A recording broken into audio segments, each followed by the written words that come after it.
बंधुओं एवं श्रद्धाशील बहन, एक चर्चा मैं पिछले दिनों से कर रहा हूँ। वो चर्चा है कि जीवन में सुख कैसे प्राप्त हो। बंधुओं, अब सुख की अभिलाषा सबको है। सुख पाने के लिए प्रयत्न भी करते हैं, लेकिन धर्म जगत में सुख पाने का जो उपाय बताया गया है वह मैं आपके सामने रख रहा। पहले आपके सामने बात रखी, शरीर स्वस्थ होना चाहिए। क्यों भाई? राहुल ठीक है नहीं? दूसरी बात एक और रखी, जीवन में कलह नहीं होना चाहिए। ये बहुत बड़ा दुख का कारण है। कलह जहाँ होगा वहाँ कभी सुख नहीं हो सकता। बंधुओं, आज मैं एक और बात आपके सामने रख रहा। वो है कि जीवन में यदि ईर्ष्या होगी तो व्यक्ति दुखी रहेगा। इस बात को आप फिर समझ। जीवन में जो दुखों के कारण हैं उनमें से एक कारण ईर्ष्या भी। अब ईर्ष्या मन का एक भाव है, और इस भाव में क्या बात है? इस भाव में बात यह है कि मैं सबसे आगे रहूं, मैं सबसे ऊंचा रहूं। कोई अगर आगे बढ़ता हुआ दिखाई देता है तो मन में ईर्ष्या का भाव आता। हाय, ये आगे कैसे बढ़ रहा,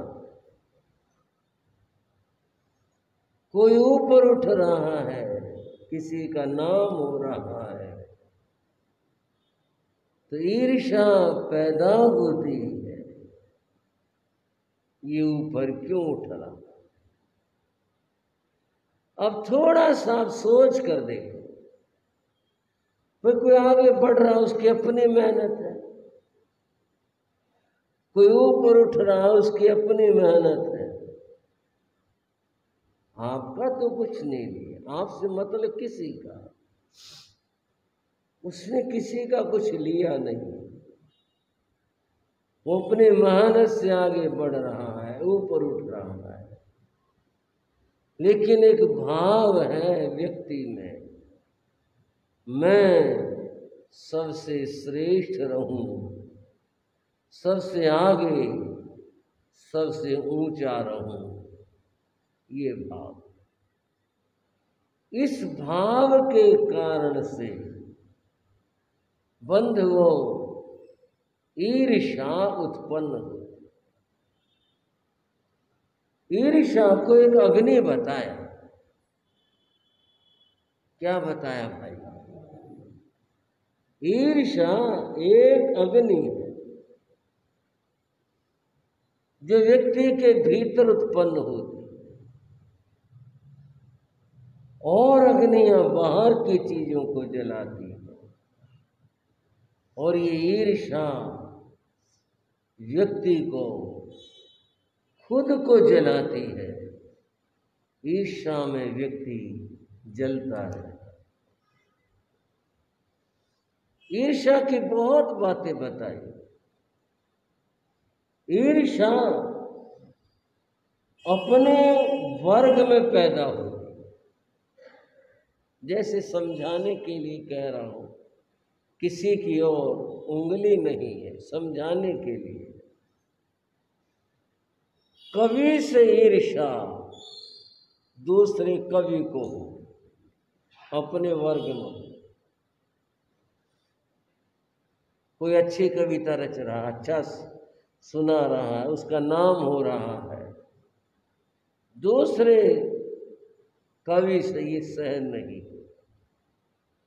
अगर कविता में किसी की आस्था हो, कभी कविता विधा आगे बढ़े, किसी के द्वारा बढ़े, तो दूसरे कवि को खुशी हो, वाह भाई आपने कमाल कर दिया, आपने तो ऐसी मंजिल को छू लिया, हमें बड़ी प्रसन्नता। पर ये तो भाव आता नहीं। भाव तो ये आता है, इसका नंबर 1 कैसे आ गया, ये आगे कैसे बढ़ गया, हमारे में क्या कमी है, हम भी तो कवि, हम भी तो सुनाते हैं। फिर कह रहा हूं, कवियों की ओर कोई इशारा नहीं है, ये तो एक उदाहरण में कह रहा हूं। बंधुओं, खिलाड़ियों की यही बात है। एक खिलाड़ी को दूसरे से बड़ी ईर्ष्या रहती, इनकी भी यही स्थिति है। मनोविज्ञान ने एक बात कही, एक विद्यार्थी जो प्रथम श्रेणी को प्राप्त करता है, उसको अपने ज्ञान पाने की खुशी नहीं है, बल्कि क्लास के अगर 50 विद्यार्थी हैं, 49 को पीछे छोड़ने की खुशी है। अगर ये खुशी यूं हो ज्ञान की, फिर तो बात कुछ और होती। वो तो इस बात की है कि मैंने 49 को पीछे धकाया और मैं आगे बढ़ गया, और वो जो बाकी 49 है, वे इस भाव को जीते हैं, ये आगे कैसे आ गया, हमारा नंबर क्यों नहीं आया, हम क्यों नहीं ऐसा बने। उस बनने के लिए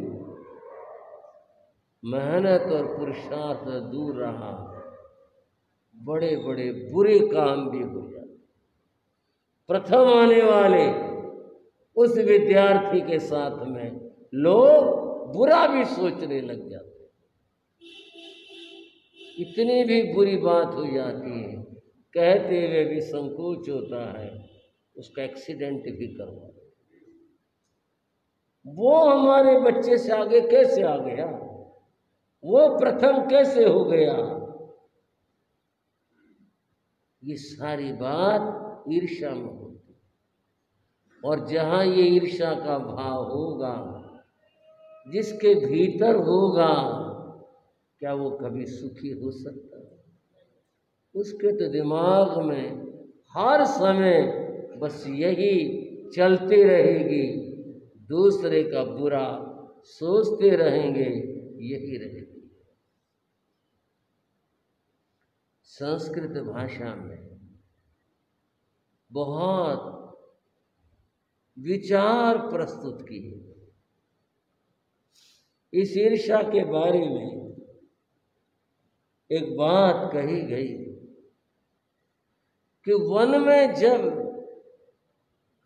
आम के वृक्ष को फल लगे, लोग आम को फलों का राजा कहते हैं। जैसे और चीजों में अलग अलग बातें हैं, ऐसे ही इसको राजा कहते हैं। मेरी बात सुन के आम खाने का मन ना बना लेना कि महाराज जी बता रहे थे राजा। मैं तो एक बात समझाने के उदाहरण होता, उदाहरण देना पड़ता, इसलिए उदाहरण दे रहा हूँ। ऐसा कुछ नहीं है, ये तो मैं समझाने के लिए जो पढ़ा वो बताने लगा। जब आम के वृक्ष को फल लगे, जंगल के और जो वृक्ष थे ईर्ष्या में जल गए, क्योंकि उसकी प्रशंसा होने लगी, उसकी प्रशंसा होने लगी, औरों की स्थिति खराब हो गई। जामुन तो जल के काला हो गया, और नारियल सूख गया जल के। इसकी इतनी तारीफ होगी, और हम जो है हम पीछे रह गए।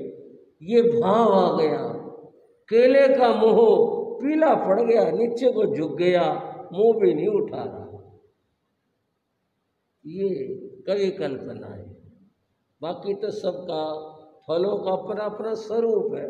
पर उसने इस बात को यूं कहा कि वे आम के फल को देख करके फलों में भी इतने ईर्ष्याएं हुए कि जामुन तो जल के काला हो। ये इसकी इतनी तारीफ, इसके लिए इतना कुछ, लोग इसको इतना पसंद करने लगे और हम पीछे रह गए।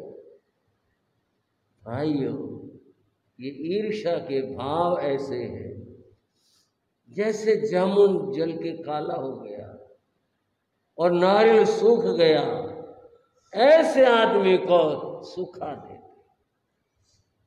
ईर्ष्या जिसके भीतर होगी उसको तो चैन की नींद आ ही नहीं सकती। उसके तो दिमाग में हर समय दूसरों का बुरा ही बुरा सोचता रहता है, विचार करता रहता है। अब मैं आपसे यही कह रहा था, ईर्ष्यालु कभी सुखी हो सकता है, और ऐसे कोसने से, ऐसा सोचने से भला कभी कुछ होगा? अपने मानस से होगा, इससे तो कुछ नहीं होगा। अतएव जीवन को सुखी बनाने के लिए इस भाव को, ईर्ष्या के भाव को छोड़ना। ईर्ष्या का भाव अगर छोड़ दिया जाए, आदमी छोड़ दे, अपना विकास करो, अपनी तरक्की करो, अपनी मेहनत करो। आप दूसरे की चिंता क्यों करते हो? ये जो दूसरा आगे क्यों बढ़ गया सोचना, ये जो ईर्ष्या का भाव है, यह है उस आदमी के लिए दुख का कारण। आपने एक बात सुनी होगी, प्रसिद्ध है।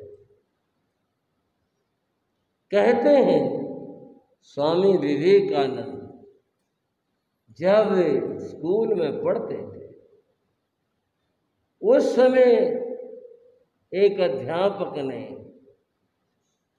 बच्चों की एक परीक्षा ली। कौन बच्चा कितना बुद्धिमान है, ये परीक्षा ली। और परीक्षा क्या ली? उस अध्यापक ने, उसने ब्लैक बोर्ड के ऊपर एक लाइन खींची, रेखा खींची। अब तो आपको याद भी आ गई होगी बात, पर बात समझ तो ले, जब शुरू करी है तो समझ तो ले। लाइन खींच, और लाइन खींच करके, रेखा खींच करके बच्चों से कहा, बच्चों इस रेखा को छोटा कर। एक बच्चा उठकर आगे आया और उसने हाथ लंबा किया। उसने कहा, नहीं सुनो, इसको छोटा करना है पर बिना छुए छोटा करना है। रेखा को छोटा करना है लेकिन बिना छुए छोटा करना है।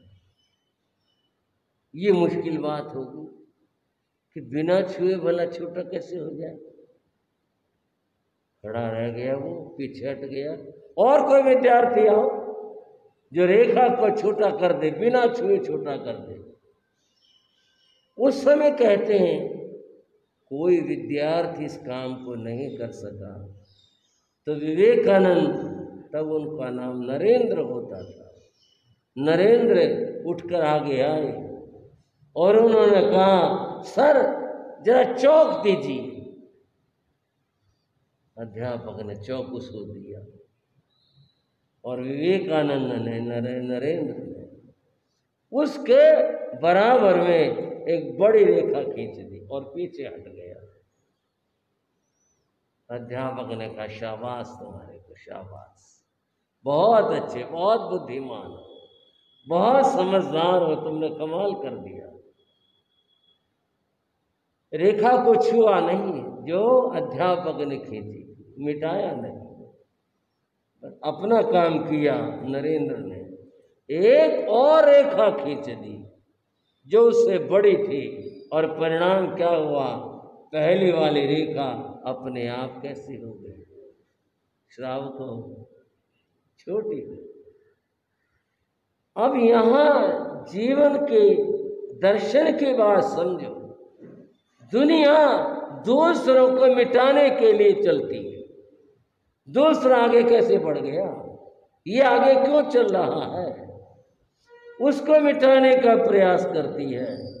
और जबकि तथ्य यह है कि दूसरे को छेड़ो मत, दूसरे को मिटाने की बात मत सोचो, दूसरों का कभी बुरा मत सोचो, तुम अपना विकास करो, अपनी उन्नति करो। तुम अपने आप को इतना आगे बढ़ाओ कि अपने आप उससे आगे निकल जाओ। तुम्हें उसको छेड़ने की, कहने की कोई आवश्यकता ही नहीं है। तुम अपने रास्ते पर चलो। बंधुओं, दूसरे को मिटाने की भावना ये ईर्ष्या का भाव। ईर्ष्या के रहते हुए कभी आदमी सुखी नहीं हो सकता। ये मैं आपको दोहरा करके बात कह रहा हूँ। सुखी होना कोई चाहता है तो उसको जीवन में ये सूत्र याद करना पड़ेगा। हमें किसी से भी ईर्ष्या नहीं करनी, हम किसी से मन के अंदर बुरा न सोचे किसी का, हम अपने आगे बढ़े, आगे चले। वेद में एक मंत्र आया, और मंत्र क्या आया वेद के अंदर? वेद में कहा जैसे गाय बछड़े को प्यार करती है। क्या उदाहरण दिया, कितनी सुंदर बात कही। जैसे गाय बछड़े को प्यार करती है, हम प्रजा एक दूसरे को ऐसे प्यार करें। सब लोग एक दूसरे को इतना अच्छा माने, जैसे गाय बछड़े को प्यार करती है, ऐसे हम एक दूसरे को प्यार करें, एक दूसरे को अच्छा माने। कितना सुंदर। जहाँ ये प्यार का भाव होगा, एक दूसरे के प्रति ऐसा भाव होगा, बंधुओं ईर्ष्या कभी नहीं आ सकती। प्रेम का भाव अगर है फिर ईर्ष्या का प्रश्न ही नहीं होता। ईर्ष्या तो वहाँ होती है कि जहाँ दूसरों से प्रेम नहीं, द्वेष करते हैं, वहाँ पर ऐसा होता है।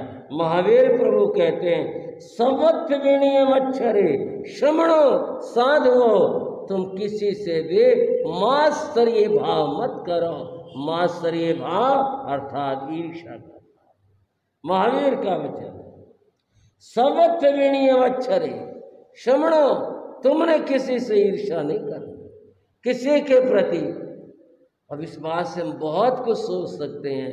हम दूसरे धर्म वालों के प्रति सोच सकते हैं, हम और व्यक्तियों के लिए सोच सकते हैं। किसी से भी हमने ईर्ष्या नहीं करनी है, किसी का बुरा सोचना ही नहीं है।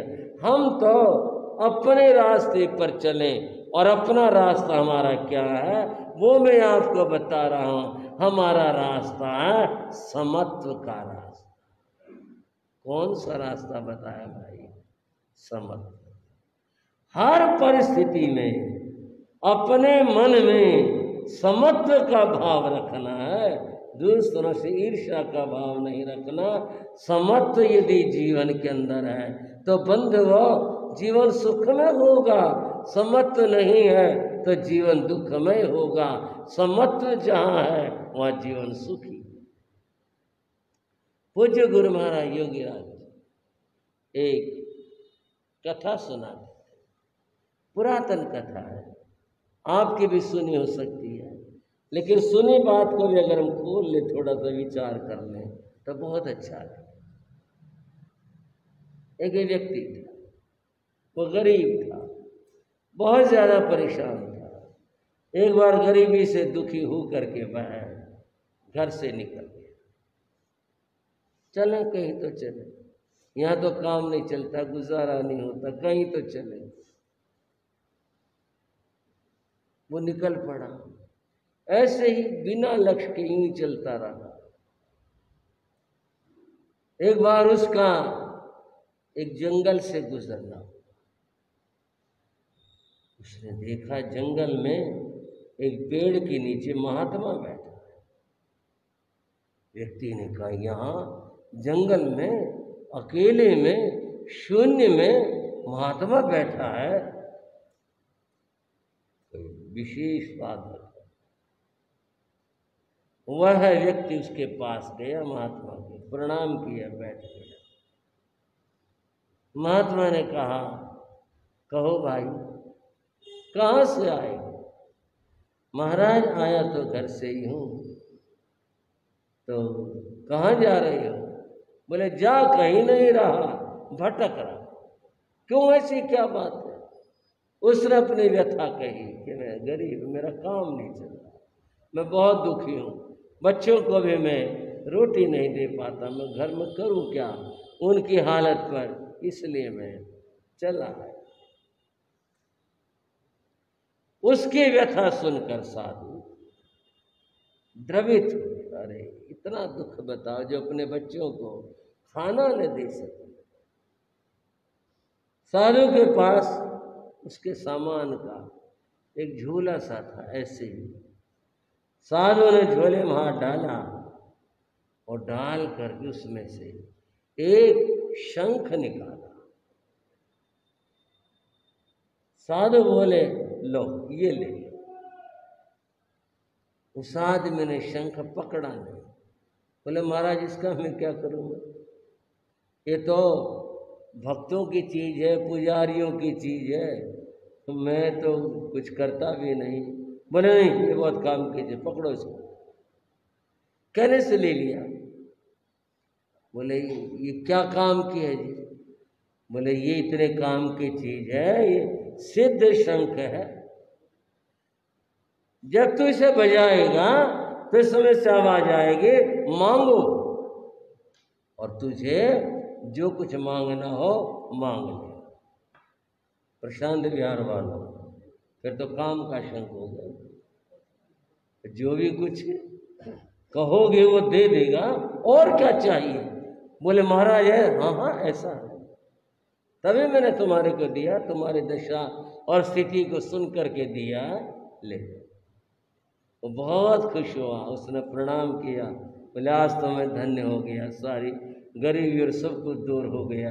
बहुत खुश होकर वो चला। वो 2-4 कदम ही चला था, महात्मा ने आवाज, बोले भाई बात सुनना, एक बात कहनी मेरे याद नहीं रही। बोले हाँ।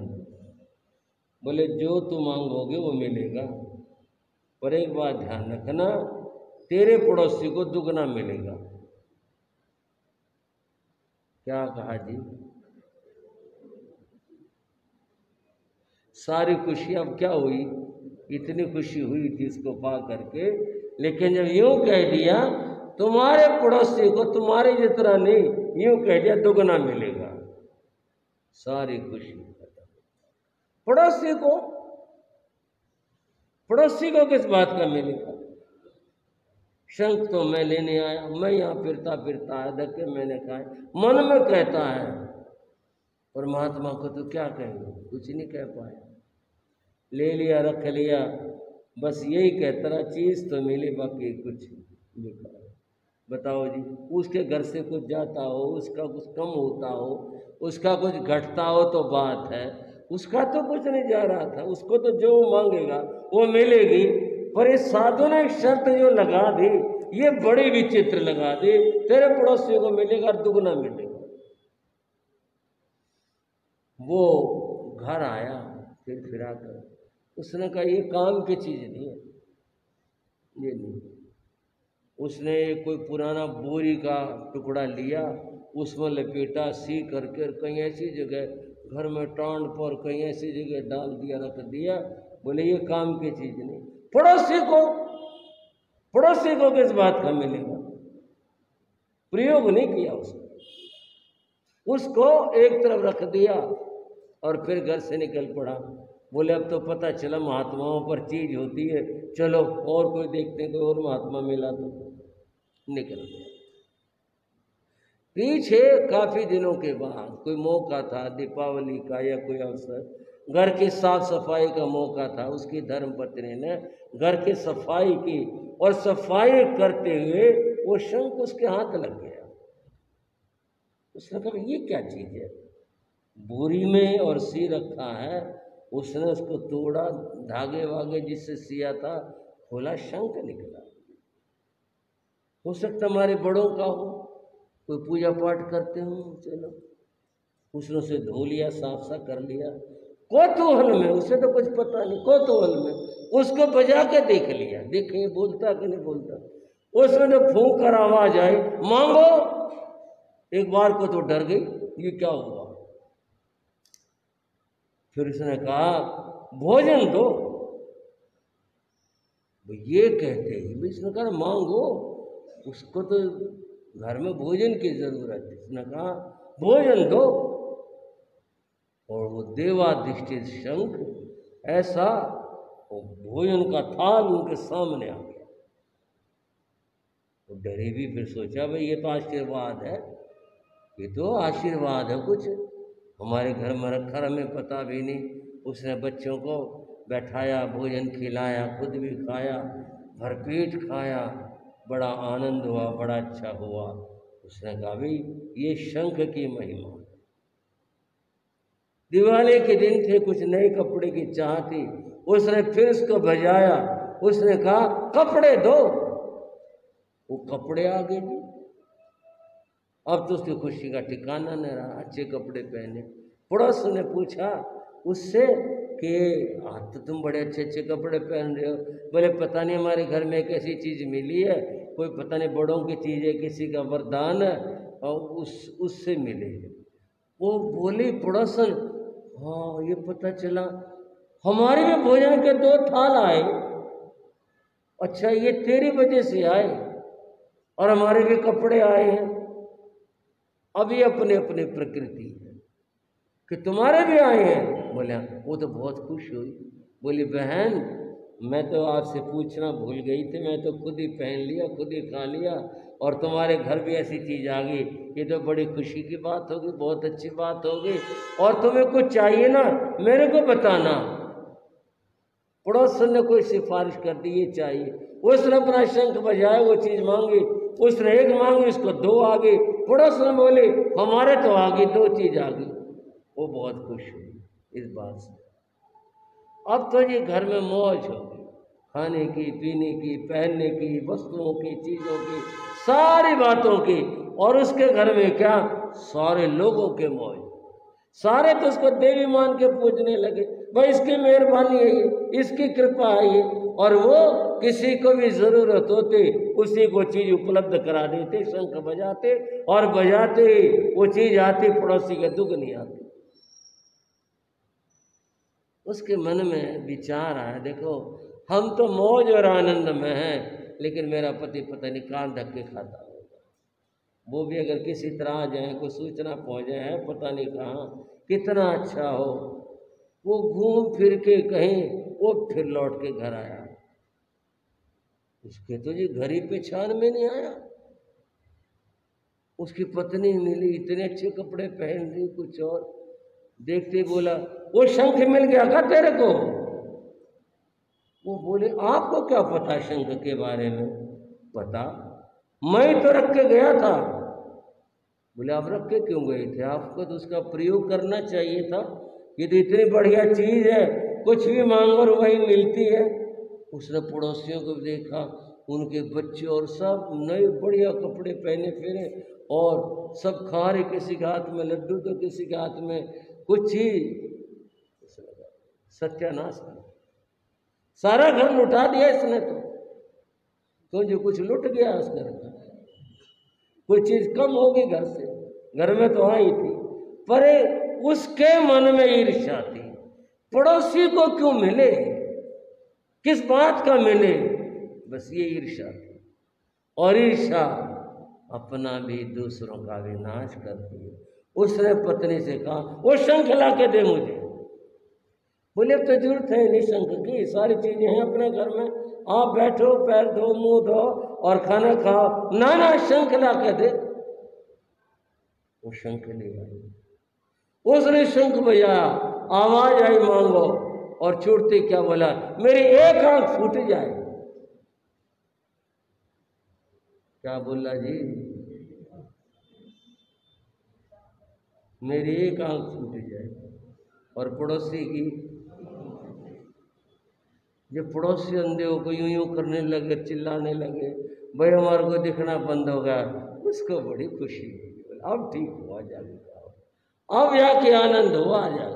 अभी अंधे हैं, अभी ये फिरेंगे टक्कर मारते दीवारों से, अब जाके खुशी मिली। बंधुओं, ये ईर्ष्या का भाव।